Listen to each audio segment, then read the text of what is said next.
time I have a news conference in this city, but some of the places that we go quite often, we always like to thank journalists, each and every one of you. Journalism does in fact matter, and this story is the perfect example. Just a little bit of a rundown of today. Pedro Charte from the Haggard Law Firm is going to give some opening remarks to essentially set the scene of the story. Mr. Alaparthy will then give a written statement, and then Mr. Charte and Mr. Ricky Patel will answer any questions following the reading of that statement. And finally, everybody here should have the email from me. There's a Google Drive link. I think I've discussed it with a couple of you already. That has both of the lawsuits, including the newly filed, some of the pictures, and some of the videos. So with that, Mr. Charte.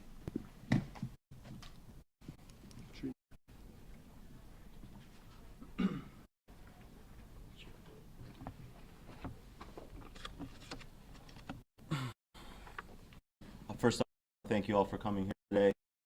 As was mentioned, my name is Pedro Charte. I'm a partner with the Haggard Law Firm, and along with my co-counsel, we have the privilege of representing Srinivasarao Alaparthy, his family, and the other folks that were on the parasail boat this day back in May of 2022. We're here to announce the filing of a second lawsuit as related to that incident that stems from this horribly tragic parasail incident that occurred almost exactly a year ago today. That lawsuit was filed 2 days ago in Monroe County, Florida, in the 16th Judicial Circuit. Supraja Alaparthy lost her life that day. Her son and nephew, who were on the parasail, suffered physical and emotional injuries recovering from today. The loss sustained on May 30th, 2022 is unimaginable. Her son and nephew were not only injured themselves, but they were strapped onto this parasail and witnessed mother and her last and final moments as a result of the clear and absolute negligence of certain companies and certain people. But not only were they on that parasail, Srini, as I'm going to refer to him as throughout this deposition, throughout this conference, on the boat. His daughter was on the boat. His nephew's parents, Ravi Sada and his wife, were on that boat. Several friends and family and their children were on that boat, and they witnessed this terrible tragedy unfold through several agony minutes. And while we can't bring her back or ever eliminate the horrific memories that are ingrained in their minds from those last moments of her life, we filed this lawsuit for two reasons. Number one is to get this family justice for what happened, and number two is to make sure that this never, ever, ever happens again. These four incredible families have been planning this vacation for quite some time. Srini and his wife especially had been looking forward to it. It was their son's 10th birthday just a few days before he lost his mother. This was going to be their dream vacation. They had taken a vacation almost a decade. And as you all know, that vacation ended in tragedy because of the negligence of some folks that cared more about their own profits than the safety of the customers that entrusted them that day. They traveled to Florida from all over the world for the sun, the beaches, the water, the amusement parks. And the Florida Keys is one of the crown jewels of that state. It draws particular tourists, but the need for the action by legislation and increased regulations for this industry, and other that cater to tourists is obvious as a result of this incident. Previously filed a lawsuit against Lighthouse Parasail, which is the company that operated that. Today we filed against three more defendants. One is the captain of the boat, one is the mate, and the last one is captain and that parasail company operated. And the level of negligence and the amount of systemic failures that occurred here is heartbreaking. That day, these families decided they wanted to go parasailing. They began searching different companies, and what they wanted to avoid was a fly-by-night operation. They wanted a company that was vetted. They wanted a company that was going to ensure their safety, that had the proper training, and that had policies and procedures. And what they came across was Captain Pip's website. And Captain's website, along with signage when they got there, the kiosk at the marina and resort, made it seem like it was part of their marina. They made it seem like this was a company that was legitimate. This was a company that was going to care for its people, its customers, and take care of them. And as a result, Srini and his family and the other families that were with him decided to choose this company. They decided to entrust their families' lives with this company. But that was far from the truth. That day, before that boat left the dock, there were weather alerts alerting local fishermen, local boaters, things that everyone checks when you go boating down in the Florida Keys, that weather was coming in. Bad weather was rolling in, and it was rolling in fast. The defendants in this case never checked the weather, and they never stopped the boat from leaving the dock that day, despite less clear parasailing activities and weather alerts is in there. They got out to where they normally do their parasailing, and 3 of the family members go up in the parasail. They come back down without incident, thankfully. But then, despite the fact that ominous black clouds had gone over the boat and were in the area, and everyone knew weather was rolling in and was already there, they put Supraha, her son, and her nephew up in the air, several hundred feet up in the air and away from that boat. And the winds, predictably, kicked up even more, and the captain lost control of the parasail. And he did the one thing no in this. He cut the tow line. And at that point in time, he lost all control of that parasail. Srini, his daughter, as I mentioned, Radha, who was in that parasail, witnessed their family get dragged over 2 miles in a parasail that had no connection to that boat anymore. 2 miles towards a bridge, and they were begging and pleading this captain for help. Begging and pleading for help. And what was the captain's response? He said he could not go closer to them because the bats might damage his boat. He never called the Coast Guard. He never called Marine Patrol. He never called Florida Fish and Wildlife for help. For 10 minutes, they were getting dragged. And he just stopped them. The bridge did stop them. But they slammed into that bridge, and Supraha died from blunt force trauma and drowning. But not only that, he didn't go to that bridge to rescue them. That captain stayed away from that bridge, claiming that he couldn't go because of the depth of the water. He put his feet on that captain's hands and, please, help my family. They could see their nephew. He could see his nephew, whose head was submerged. He was unconscious in the water with nothing. He couldn't get to them. Luckily, there was a charter fishing captain that Mr. Alaparthy is going to talk about in just a moment, who saw all this unfolding. He saw that parasail with the bad weather. He knew that bad things were going to happen, and he kept an eye on things. When he saw that parasail get cut loose, he started going towards that parasail. He pulled up his lines, and he headed to that bridge because he knew there was going to be trouble. And thankfully, he cut those 3 down. He administered CPR along with the people on his boat, took them to the nearest dock as he called for emergency services. Unfortunately, it was too late for Shani's wife. But that captain, his heroic action, saved 2 children. He is a true hero in every sense of the word. And as I noted earlier, we filed this against 3 defendants. The captain and the mate who we have sued not only violated every standard in the parasailing industry, violated a Florida statute that governs this activity. While we think the statute needs to be made stringent to ensure proper training and policy, which it does not address, it does address certain things. This captain and this mate failed to check the weather before they left, as I mentioned. They failed to have proper radios. They failed to have enough life jackets for the people on the boat that day. They failed to see parasailing activities when it was absolutely clear that the weather was becoming a danger to them. Captain Pips Marino, in this case, made representations that led this family to believe this parasail company was part of that resort. It led them to believe that the parasail company was vetted, trained, and had these policies and procedures in place to keep them safe, but as we know now, that was not true. One of the most tragic aspects of this case is that there were so many opportunities for these defendants to stop this from happening, to stop this senseless loss of life. If I just acted upon one of those, we would not be here today. Now, Srini's here, and he's you. I can answer whatever questions you. Before we get there, I just want to mention one last thing. As I noted earlier, we're not just here to get family justice, but we're here to ensure this never, ever, to send a message coming out there that you will be, if you not take all necessary steps to customers and keep them safe. Do what you don't cut corners. Don't prioritize your profits over the safety of the people that have entrusted you. And to those of you that are traveling this summer and beyond, please be careful. Take steps to protect yourselves. Do the research. Find reputable companies. And once you think you found one, ask questions. You may not know the exact questions to ask, but if something doesn't seem right, something doesn't smell right, find another company. It's not worth the risk. Again, thank you all for Mr. McCarthy would lead to you.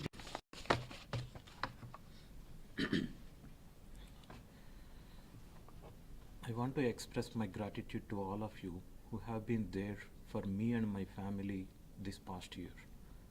Your support meant a lot for us. Since I last, we have been taking things one day at a time. It's really tough for us, and we are missing her a lot.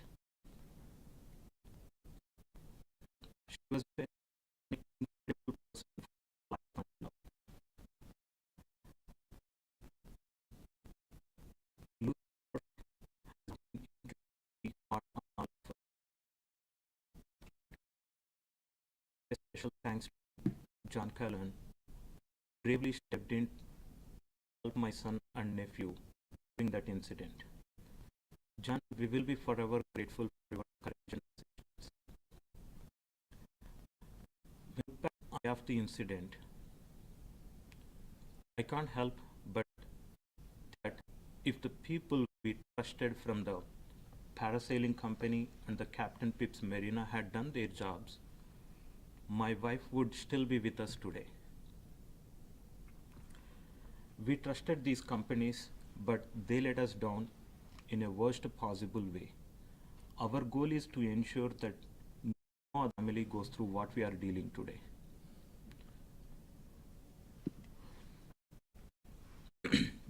There needs to be strict regulations in place, and those who disregard the safety of their guests should face serious consequences for their actions. As for family, my son and nephew are getting better physically, all were through the emotional trauma. We are trying best to focus on the happy memories we share with wife to keep her memories alive. It's tough for us, but we are trying our best. I want to emphasize that our ultimate goal is to prevent anyone expressing kind of tragedy. I want to thank everyone across the country and especially the local community in Chicago who have been there for us during these difficult times. Thank you all for standing by us. We'll take questions now. Any questions? Yes, Srini, if you can just talk a little bit more about the heroic efforts of the person who came and helped to save the children and what it meant for you personally. Can you step to the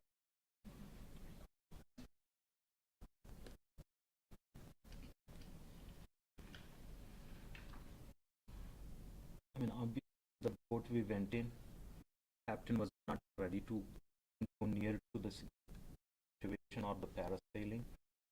So we don't know like, how long we are going to take.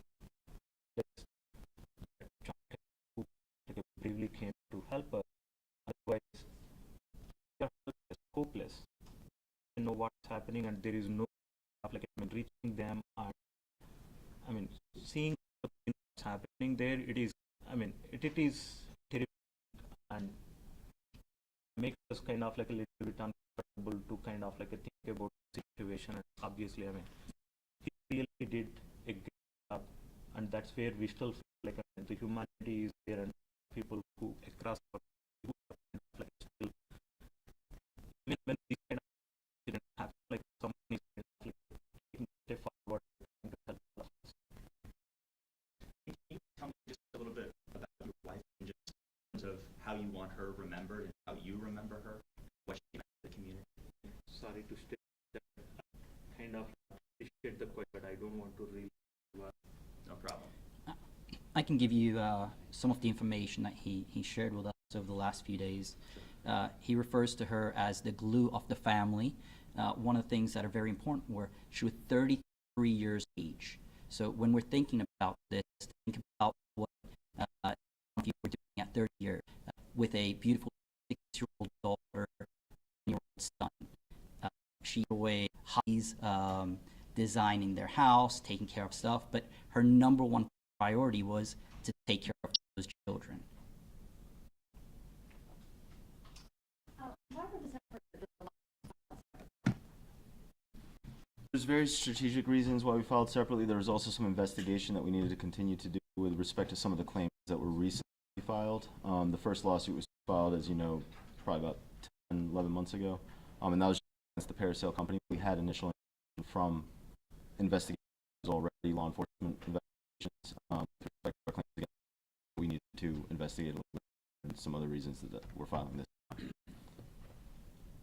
Any other legal action you're considering at this point that you know about? There's one other potential claim. I don't want to get too much in detail. There's another potential defendant out there. It has the manufacturer of the parasail. We're seeing some investigation, and we're still waiting on access to some of the evidence that the Coast Guard still has.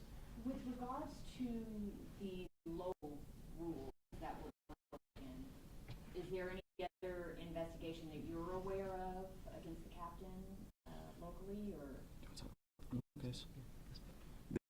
The captain was charged criminally down in Monroe County, and those charges are standing. He's being criminally, and now he's being sued civilly for his failures that day, to say the least. In terms of the types of regulations that you'd like to see enacted for parasailing companies, what would those be? The biggest is mandatory training, certain amount of hours, ways to verify that companies are doing this, written policies and procedures, training with respect to emergency protocols when something like this happens. As the captain did the one thing that you're not supposed to do. He could have turned that boat around, you drive 180 degrees towards that parasail, you try to deflate it. What you don't do is you don't cut that line and lose all control. So again, better training, vetting, ensuring that companies are in doing this. There are some regulations with this industry which are great. Requirements with respect to weather conditions that you can't travel out in. Of course, those were violated here. Not having the proper weather radios on that boat violated here. He didn't have his license with him, which is part of the parasail statute. But nonetheless, we can do better. I'm a lifelong Florida resident, and our state can do better for people that come from out of state to enjoy our waters, our boats, our sun. There's steps that can be taken. One I like it also is this case is kind of an anomaly. Typically in a case, you have one or two things that have gone wrong and you focus on. This one of those is that since the first phone call, all the way through things went bad. When they called and the weather was so great, the person on the line, hey, sorry about it, my 3. When they both there, both you don't have to be an life jacket. No one was given a life jacket. None of the children, no. And this is one of the points that we've tried to focus on, is even after the rope was cut, if that were the only thing, we would not be here. We still could have had multiple youth saving her. When she fell with her niece and son, they fell next to the boat. But the captain didn't go in because he didn't have a life vest. The family begging, literally, he was on his knees holding his leg, begging him to help. They still didn't go in until someone passed another life vest because it was enough, and that was too late. There was no communication. There was no calling for help. There was no picking up a cell phone to ask for help. One of the passengers grabbed the air horn. Think about this. Think about the trauma of being passengers. Air horn. He stepped off the way. Step could have prevented. So this is not like your typical case where we're looking and focusing at one. And as Pedro mentioned, the second lawsuit has been filed because so much new information keeps arriving. Even as soon as yesterday, we're still receiving more and more information in this case. Any other questions? All right. We thank you all very much. Thank you.